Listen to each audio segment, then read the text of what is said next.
भक्तजनों जय माता दी। माघ मास की कहानियाँ। माघ मास में गंगा स्नान, प्रयाग संगम पर स्नान करने का बहुत महत्व है। इस माह में महादेव जी की पूजा का भी बहुत महत्व है। माघ स्नान करने वाली स्त्रियां इस माह तिलका स्नान, तिलका दान, तिलका भोजन, तिलका हवन आदि करती हैं और व्रत और उपवास भी करती हैं। इस माघ मास में दीपदान भी करना चाहिए, कहानियाँ भी सुनना चाहिए। माघ मास में सुनने वाली गणेश जी की कहानी। एक सेठ जी थे। उन्होंने पंडित जी से पूछा कि पंडित जी, ऐसा कोई देवता बताओ जो शीघ्र प्रसन्न हो जावे।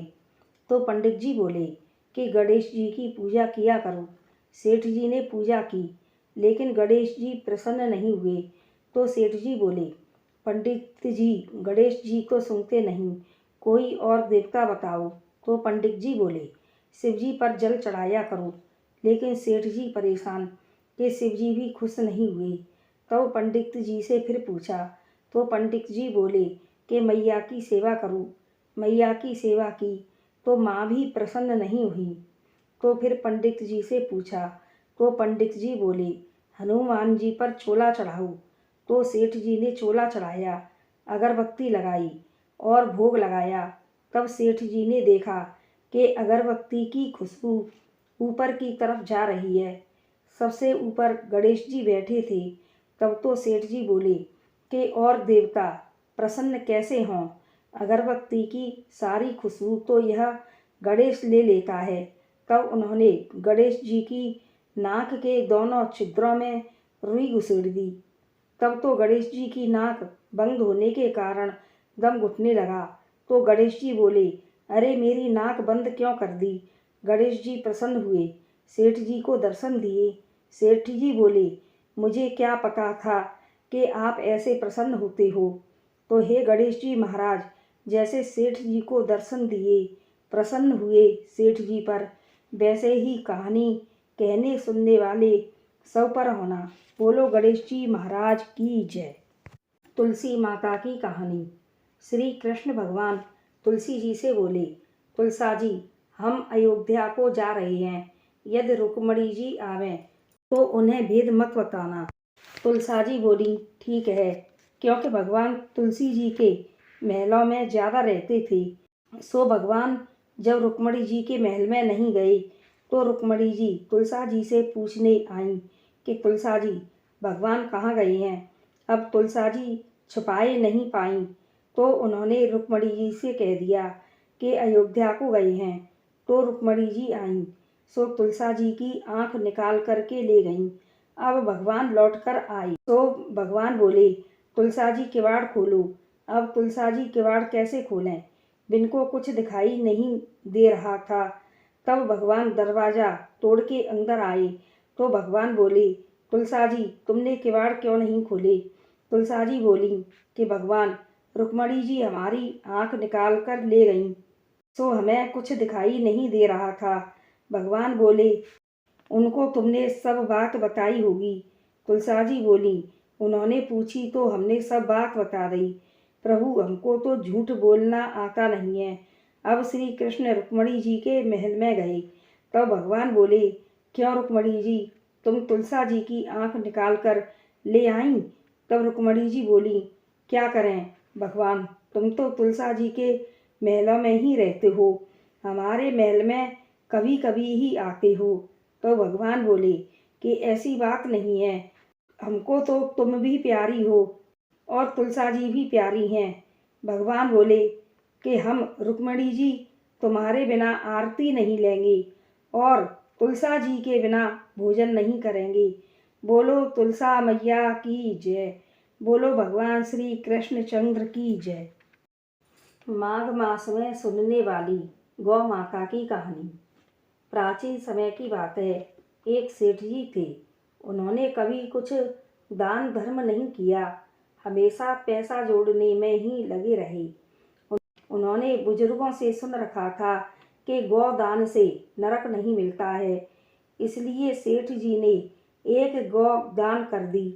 अब सेठ जी बिल्कुल बूढ़े हो गए तो सेठ जी का अंत समय आया और मरकर भगवान के यहाँ पहुँचे। तब धर्मराज ने लेखा देखा और कहा कि इस सेठ जी ने जिंदगी भर कुछ नहीं किया, बस एक गाय दान की है। तो भगवान ने कहा कि सेठ जी का पाप अधिक है और पुण्य कम है, इसलिए सेठ जी को पहले नरक में डाल दो, फिर गौदान के फल से स्वर्ग देना।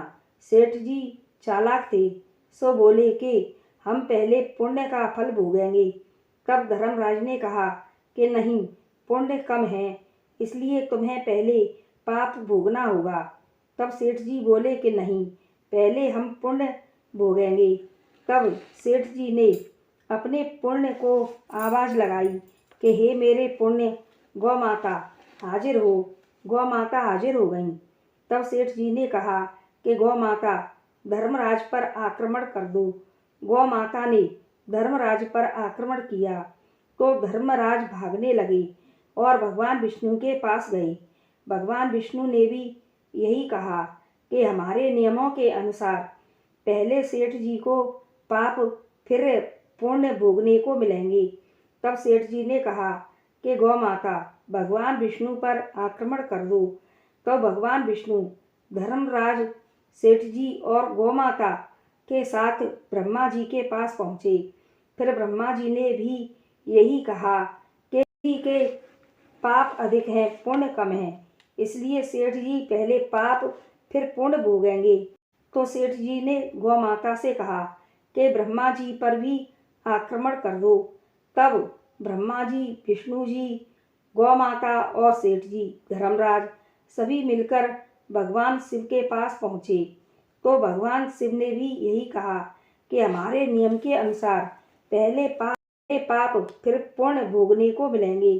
तब सेठ जी ने कहा कि हे त्रिदेव, पुराणों में बताया गया है कि जब भगवान का दर्शन हो जाता है तब सारे पाप धुल जाते हैं, नष्ट हो जाते हैं।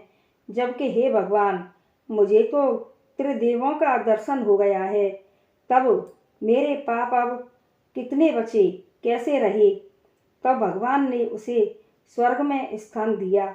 भगवान जैसे सेठ जी को स्वर्ग दिया, वैसे कहानी कहने सुनने वालों को भी स्वर्ग देना। बोलो गौ माता की जय। माघ मास में सुनने वाली राई और दामोदर की कहानी। प्राचीन समय की बात है कि एक गांव में एक सेठ सेठानी रहते थे। उनके 3 लड़के और 1 लड़की थी। उसका नाम राई था। वह अपने माँ बाप की बहुत ही प्यारी थी। वह अपनी सखी सहेलियों के साथ कुएं से पानी भरने जाती। एक बार उसकी सहेली ने कहा कि अब तुम्हारे माँ बाप भी तुम्हारा विवाह करवा देंगे। तब राई ने कहा कि मैं अपना विवाह भगवान श्री कृष्ण के साथ ही करूँगी। इस प्रकार सहेलियों से राई पानी भरने जाती और इस प्रकार सहेलियों के साथ राई पानी भरने जाती और इसी प्रकार की बातें करती। संयोगवश एक बार भगवान श्री कृष्ण अपने मित्र के साथ उस गांव में आए और राई की बात सुनी। ऐसी बात सुनकर वह दोनों राई के घर उसके पीछे पीछे गए और कहा कि हम तुम्हारी बेटी के लिए वर लेकर आए हैं। भगवान श्री कृष्ण को देखकर उन्होंने राई का विवाह भगवान श्री कृष्ण से कर दिया। भगवान श्री कृष्ण वहाँ 15 दिन रुककर यह कहकर चले गए कि वह धूमधाम से राई को लिवाकर ले जाएंगे। तो भगवान अपने गोलोक में पटरानियों के बीच उस राई को भूल गई। अब राई प्रतिदिन भगवान श्री कृष्ण की राह देखती, पर भगवान नहीं आए। राह देखते देखते राई बूढ़ी हो गई। उसके बाल भी सफ़ेद हो गए और आंखें अंदर को घुस गईं और चेहरे पर झुर्री पड़ गईं। राई ने अपने भाई से कहा कि भैया, मुझे गंगा नहाना है। तो भाई उसको गंगा नहाने ले गए और गंगा नहाने के बाद गंगा के किनारे पूजा करने लगे। तो पंडित जी राई से पूजा के समय राई के पति का नाम पूछा। तो राई ने श्री कृष्ण नाम बताया तो पंडित जी राई के साथ उनके पति श्री कृष्ण का नाम लेकर पूजा कराने लगे। तो भगवान ने सुना कि हमारा नाम किसके साथ जोड़ा जा रहा है। तो भगवान ने उठकर जैसे देखा तो भगवान को अपनी भूल का एहसास हो गया और भगवान श्री कृष्ण नंगे पैरों राई के पास दौड़ पड़े और राई से अपनी भूल के लिए पश्चाताप करने लगे।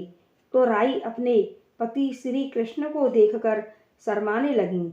सभी गांव वाले बहुत ही खुश हुए। जैसे भगवान श्री कृष्ण ने राई का स्पर्श किया वैसे ही राई यौवन को प्राप्त हो गई और भगवान श्री कृष्ण ने कहा कि राई तुम्हारा लेखा जोखा हर धर्म में रहेगा। जो कोई माघ मास में राई की कहानी सुनेगा और एक कटोरी राई भरकर भगवान श्री कृष्ण के मंदिर में दान करेगा वह मेरे धाम में निवास करेगा। माघ मास की कहानी। प्राचीन समय की बात है कि किसी शहर में 4 चोर रहते थे। वह चोरी करके ही अपना जीवन यापन करते थे। एक दिन चोरी करने गए। किसी को तिली की बोरी मिली, किसी को शक्कर की बोरी मिली, एक को चावल की बोरी मिली और एक को बेजर की बोरी और घी का कनस्टर मिला। माघ का महीना था। बहुत जोर की कड़ाके की ठंड पड़ रही थी। चारों चोरों ने देखा कि गंगा जी बह रही है तो एक एक करके चारों ने गंगा जी में डुबकी लगाई।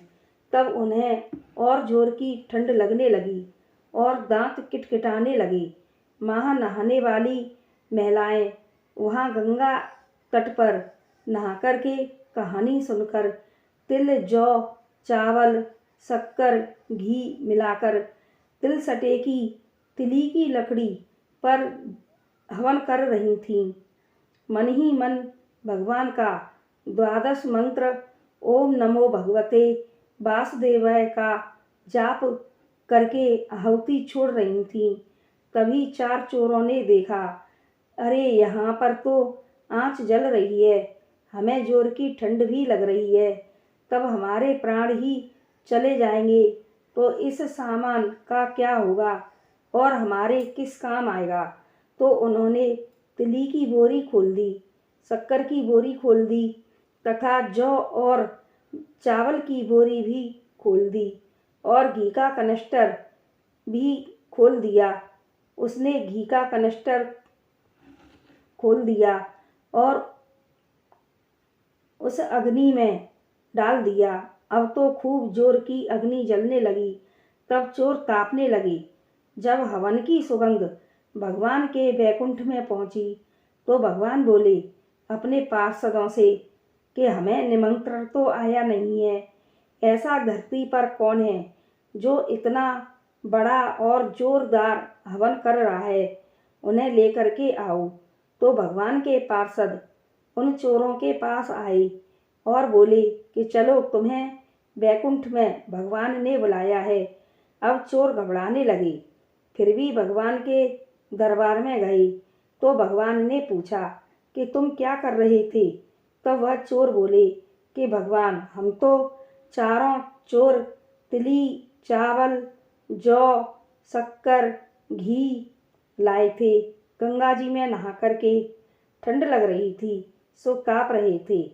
तो भगवान बोले कुछ भी हो, माघ का महीना है, गंगा में नहाए तथा हवन किया, सच बोले, इसलिए तुम्हें बैकुंठ का वास मिलेगा और बाद में भारत में जाकर के राजा बनोगे। भगवान भूल से भी अज्ञान से भी माघ मास में हवन करने पर आपने चारों चोरों को बैकुंठ का वास दिया। वैसे ही कहानी कहने सुनने वाले सभी को बैकुंठ का वास देना। माघ के महीने में गंगा में प्रयागराज में संगम पर नहाने का बहुत ही महत्व है। इस महीने तिली का ऊटन लगाना, तिल से नहाना, तिली का हवन करना, तिल का दान करना एवं तिल का भोजन लेना चाहिए। ऊनी वस्त्र कंबल शॉल आदि दान करने चाहिए। प्रदोष काल में दीपदान करना चाहिए। ज़्यादातर समय पूजा भजन कीर्तन सत्संग आदि में बिताना चाहिए। इस माह में भीख भिखारियों को भोजन कराकर दान पुण्य का लाभ लेना चाहिए। तो भक्तजनों, यह थी माघ मास में सुनने वाली सारी कहानियाँ।